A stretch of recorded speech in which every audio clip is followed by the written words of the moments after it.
Bismillahirrahmanirrahim. Dear spectators, Assalamu alaikum. I'm Usman Ali, Assistant Professor of Chemistry, and today we are going to discuss crystal lattice, space lattice and unit cell. लेकिन अगर आप लोगों ने अभी तक मेरे channel को सब्सक्राइब नहीं किया तो चैनल को सब्सक्राइब कर लें, बेल आइकन को प्रेस कर लें ताकि मेरी हर आने वाली वीडियो आपको मिल सके। Coming towards our article today, आज का हमारा आर्टिकल है क्रिस्टल लेटिस और स्पेस लेटिस। क्रिस्टल लेटिस होता क्या है, ये देखें, आपके पास एक मैंने क्रिस्टल लेटिस भी ड्रा किया है। इसमें एक यूनिट सेल है, दूसरा है, तीसरा है, चौथा है। इसमें छोटे छोटे पॉइंट्स लगे हुए हैं। इन पॉइंट्स की एरे का मतलब होता है अरेंजमेंट। एरे ऑफ पॉइंट्स, किस तरह से पॉइंट्स की अरेंजमेंट है, in regular 3 dimensional pattern. Regular 3 dimensional pattern में अगर पॉइंट्स खुद को अरेंज कर लेंगे इन स्पेस तो क्या बन जाता है, क्रिस्टल लेटिस और स्पेस लेटिस। एग्जांपल है कॉपर सल्फेट है, NaCl है, डायमंड है, एटसेट्रा। अब सवाल उठा, ये पॉइंट्स क्या हैं, ये जो हमने छोटे छोटे पॉइंट्स लगाए हैं ये पॉइंट्स क्या हैं, ये 3 डायमेंशन पैटर्न में ये पॉइंट्स क्या होते हैं। ये जो पॉइंट्स होते हैं, ये जो 3 डायमेंशनल पैटर्न में हैं, इन पॉइंट्स को ये किस किस को जाहिर कर रहे हैं। It may be representing atoms, molecules और ions. these points are called as lattice point or lattice sites. lattice point or lattice sites। अब हमारे पास आ जाता है यूनिट सेल। एक छोटी सी एग्जांपल आपको मैं देता हूं। जो सबसे बड़ा जो होता है, जैसे वाल है, दीवार है, वो क्रिस्टल लेटिस है।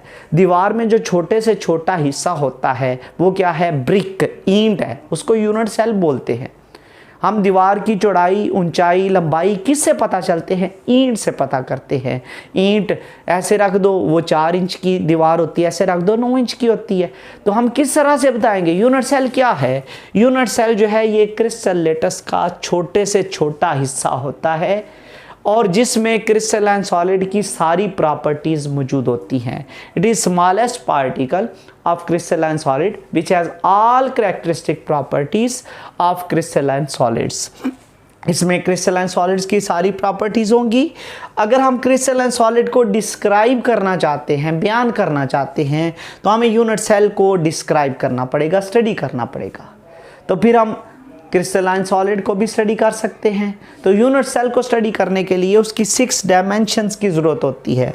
उन डायमेंशंस को यूनिट सेल डायमेंशंस या क्रिस्टलोग्राफिक एलिमेंट्स बोलते हैं।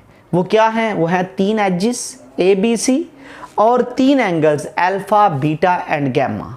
क्वेश्चन राइज होता है कौन सा एज किधर होगा। जो एक्स एक्सिस पर है वो हम A ले लेते हैं, जो वाई एक्सिस पर है वो B ले लेते हैं, जो Z एक्सिस पर है वो C ले लेते हैं। In front of A there is always alpha. In front of A there is alpha. It mean in between B and C there is alpha. In between B and C there is alpha. In front of B there is beta. Beta किसके दरमियान है, C and A। Between C and A there will be the beta angle. जो बच गया है वो क्या है, गैमा। तो गैमा किसके दरमियान होगा, between A and B। A and B there will be gamma. अगर हम इन 6 डायमेंशंस को पढ़ लें तो हम क्रिस्टलाइन सॉलिड को पढ़ सकते हैं। इन 6 डायमेंशंस को यूनिट सेल डायमेंशंस का नाम देते हैं या क्रिस्टलोग्राफिक एलिमेंट्स का नाम देते हैं। इन डायमेंशंस की बेस पर क्रिस्टलाइन सॉलिड की 7 टाइप्स बनाई गई हैं। 7 टाइप्स बनाई गई हैं on the basis of crystallographic, on the basis of unit cell dimensions. अब उसके बाद हम आगे प्रोसीड करेंगे। आज के लिए इतना ही। अल्लाह हाफिज़।